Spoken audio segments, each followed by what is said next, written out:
Hey, welcome back, everyone. Our next talk is Design Thinking, Security, and Your Life.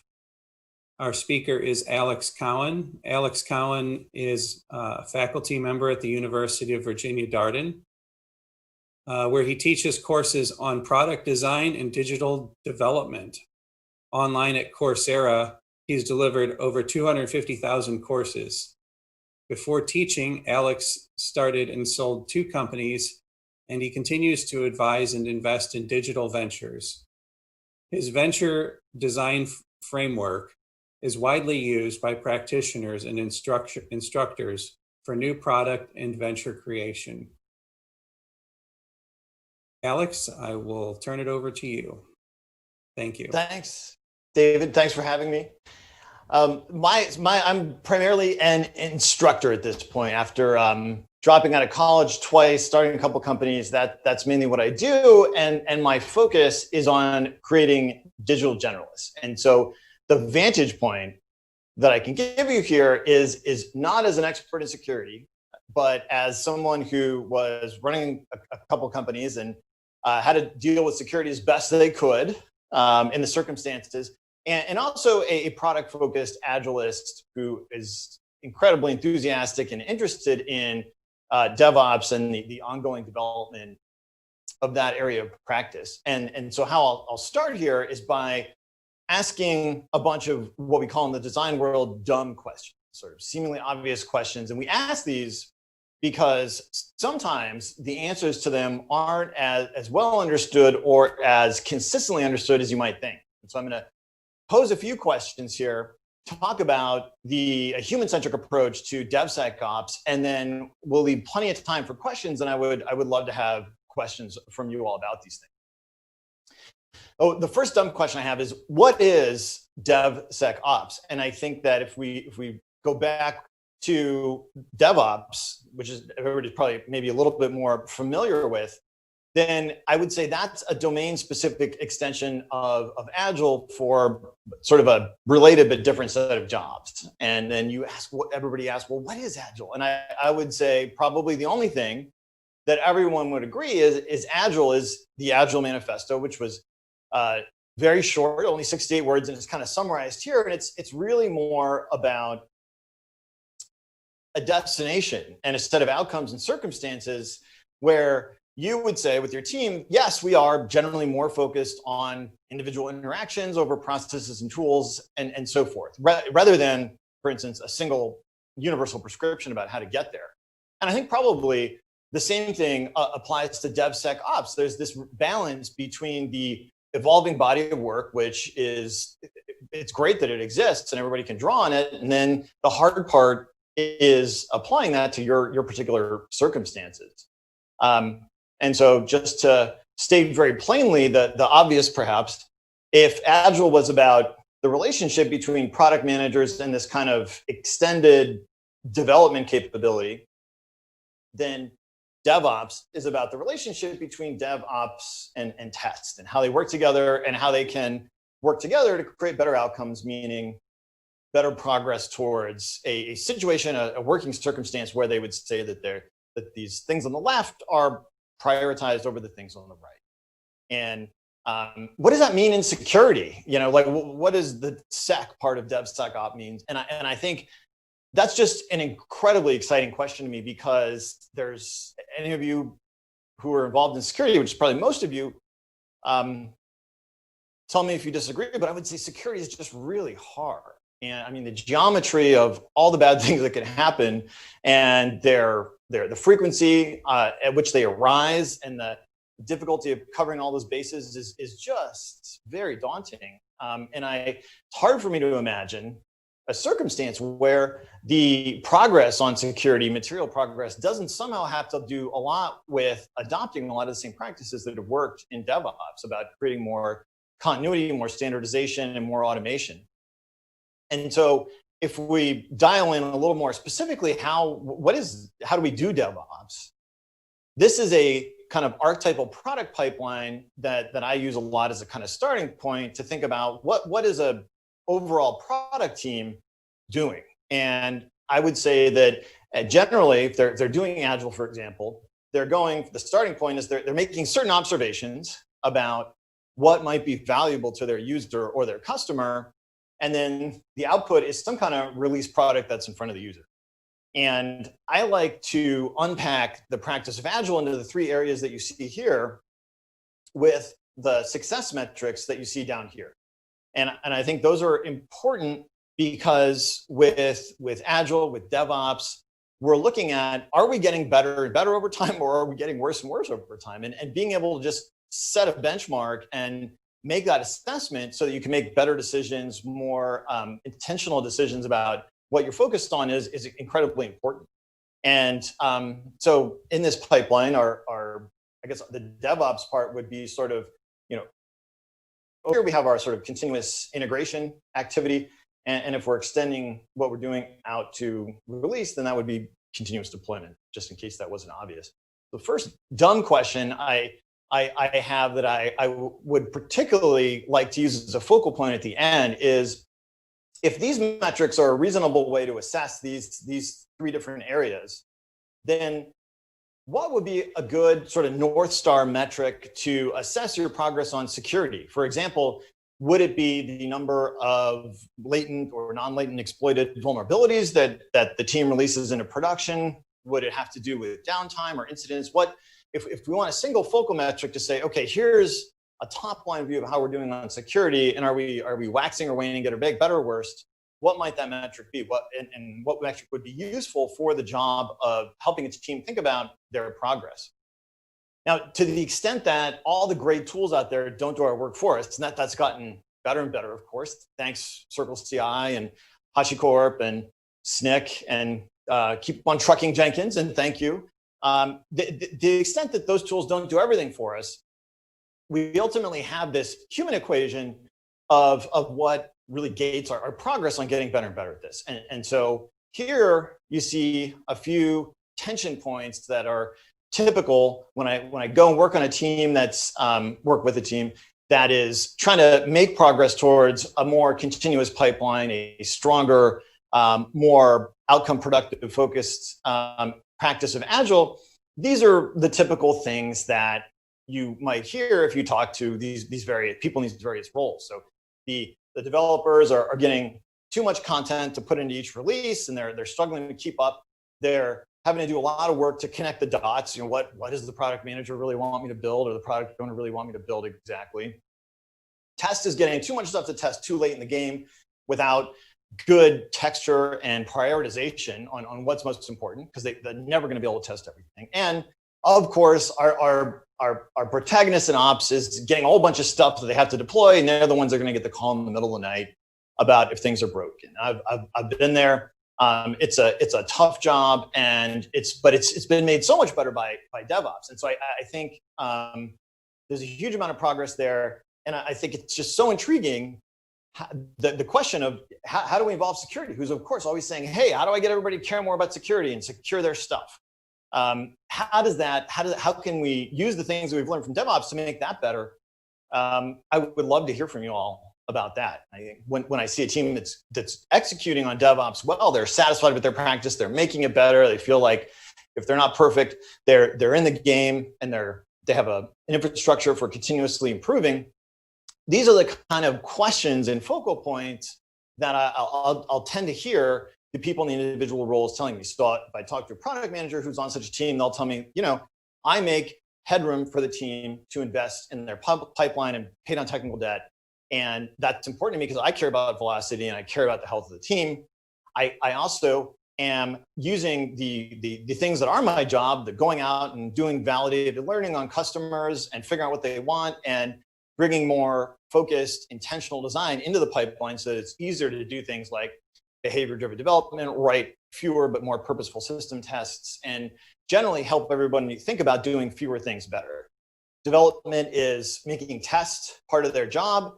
Ops is building an infrastructure in collaboration with the rest of these folks that everything operates on top of, so they have an infrastructure that's standardized, automated, but also amenable to change.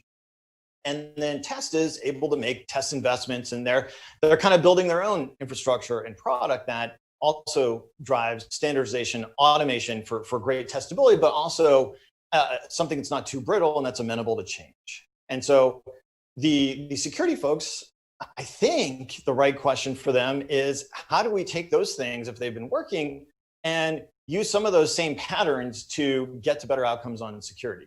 And yeah, I would love to hear your opinions about that. For the balance of this, to close this out, in the design world, we kind of start with the individual and we sort of work upward. So I'm going to have a look at trying to humanize the people in these roles and kind of ask, well, what's on their A-list? What's hard? What's the tension between how things are now versus how they would like them to be in the areas that are really important to them? I'll start with the product manager. What's important to the product manager is really just one thing, because the second thing on this list is really a dependent function of the first. Finding product market fit, meaning that the user or the customer is getting something that is better enough than their alternatives that are available to them that they want it.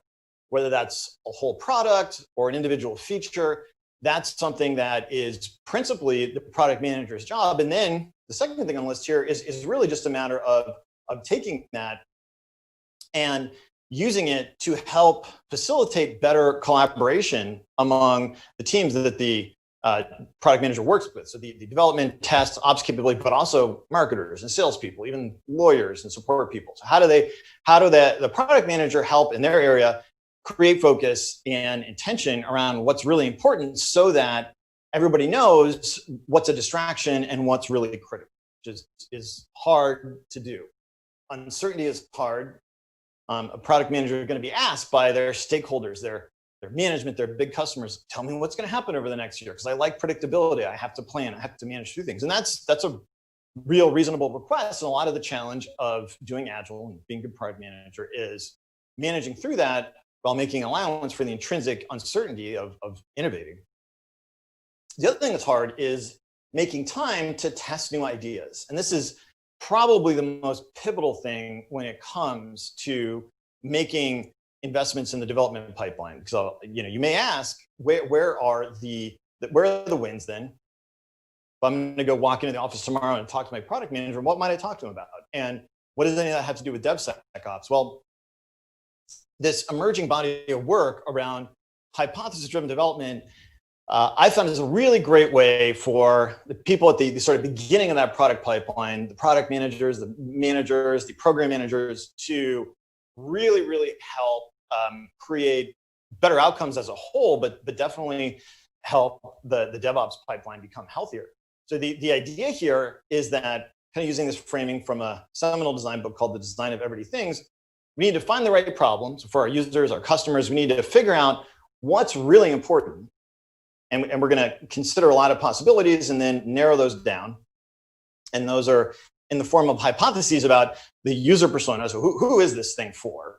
And also the problems or the jobs, habits, desires. Words are faulty instruments, but what are we doing for that person? What are we not doing for them? What's fine? What should we not mess around? And this is where the work of design thinking, or really product design and design research, is very productive. And we do non-leading qualitative interviews with subjects, and you can find these things out in the order of like 5, 10, 15 interviews.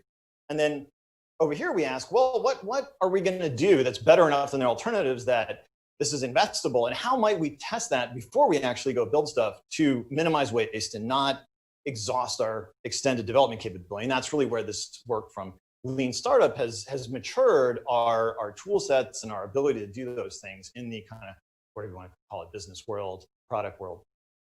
Finally, there's usability testing, which is the thing that most people are most familiar with.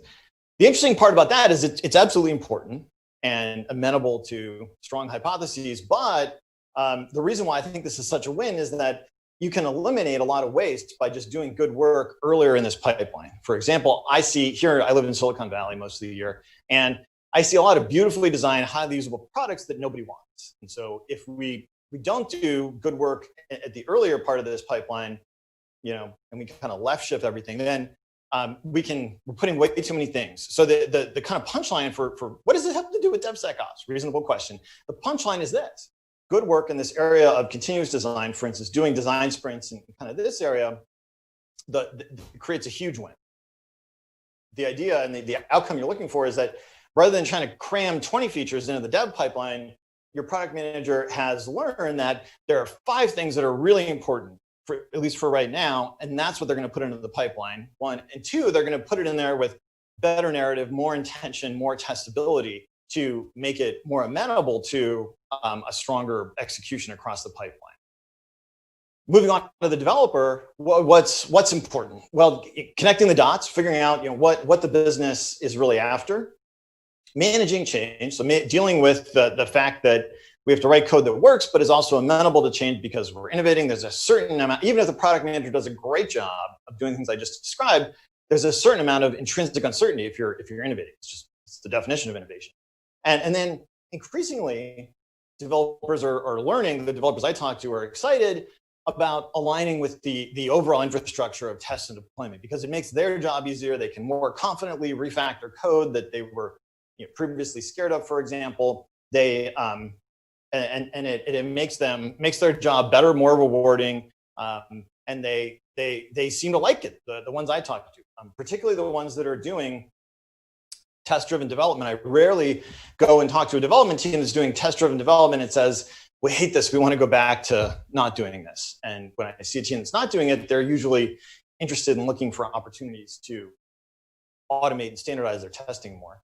The thing that's hard, I think, when I talk to developers in the modern day is that requirements change a lot. That's been a hard thing for software development for forever. Making time to write these tests is hard. And then, of course, security is hard. Security is hard for everybody. And I think that the wins are, as I mentioned, initiating a sort of test-driven development-ish approach. There's some orthodoxy about what's TDD and what isn't, but generally writing unit tests, for example, and making that a habit and getting the time and the space to do that as a developer is something in my observations that seems to work really well. Managing with metrics when they're connecting the dots, which I'll show you an example of next, is it works well. And then helping to build that infrastructure of test and deployment seems to be a hallmark of the DevOps teams that I interview or see or work with that are doing well. So there are specialists oftentimes building that infrastructure, but they have a strong interface to the development teams and vice versa. What do I mean by this item here, B of managing with metrics? Well, you're probably familiar with Agile user stories. These are a great way to bring intention into the solution building process and collaboration that's purposeful. This is an example of a user story that's about an HVAC technician finding a part on a system to say order a replacement part. One thing that I find works really well for the story writing or story development process is just simply for the developers, particularly ones who come to me, I don't know their product owner or manager, and they say, how do I, Alex, I took your, for instance, Coursera class, but my product person doesn't do this. How do I get them to do these things? And there is no silver bullet there, of course. But one of the things that I find is relatively easy, fits naturally into the things that this team's probably doing if they're doing Agile, is just pairing these kind of dumb questions, these obvious questions with each user story. So asking, for example, all right, well, we got this user story. How do we know if this is working for the user versus we should can this feature, in the next iteration? And so, just asking the simple questions of like, well, do they use this kind of search that we're going to implement or not? How do we instrument observation of that? That drives a lot of this intentionality and focus, will often trigger the action of the product person to go back and learn more or get more specific about what they're trying to do, which creates room in the pipeline and intentionality in the input into that pipeline. Few jobs have changed as much as tests. Probably the other one is ops. This is a job that's a lot more about writing automation than, for example, in the past, writing test plans and manually running them. Hopefully, at least I know I've done both, and neither of them are easy, but I certainly found the automation a lot more rewarding. And so, like anybody who's working on an infrastructure to test and deploy and just generally get to multiple releases a day, for example, really repeatability, automation, and adaptability are core to the success criteria of this job, in my experience, at least, and observations. And getting things that aren't well prioritized too late, getting time to automate if the testers are in a trap of, just like the developers, of trying to just make deadline after deadline because team's not winnowing away what's unimportant, or just generally not making headroom for the team to pay down technical debt and improve their pipeline. That's hard. And the wins are around the same place that I think they are for ops. So, making time to invest in this test pyramid, kind of the way most people think about their tests, is what's probably most difficult for most people in this job of test, as it is for ops people who want to invest in automation instead of doing things by hand. And so I think they really have the same kind of A-list and list of wins. And they've learned a lot. The ops engineers have done an amazing job in the larger community practice of helping to bring about this change and this body of tools and practice that is DevOps today. And so I think that the interesting thing is what can security learn from that and apply. And so I think that, I won't talk about what's hard about security, because that's probably on the A-list of anybody that's at an event like this or watching this and dealing with security.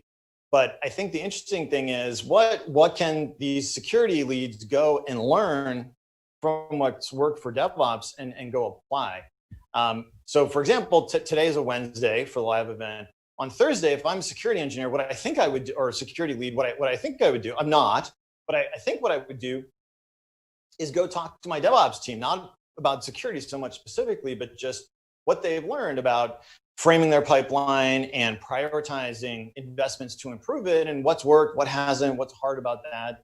And if you don't have such a team that you can correspond with as a security lead, go find one. So things like this event and bodies of practice like DevOps, DevSecOps are a great way to go find those things and find those collaborators. But I would love to hear your point of view about that. Well, my stuff is all available at alexandercowan.com. My course syllabi, cases, resources, notes, tutorials, and all this stuff, they're all free. The online courses are Coursera, so there's a free and a paid version.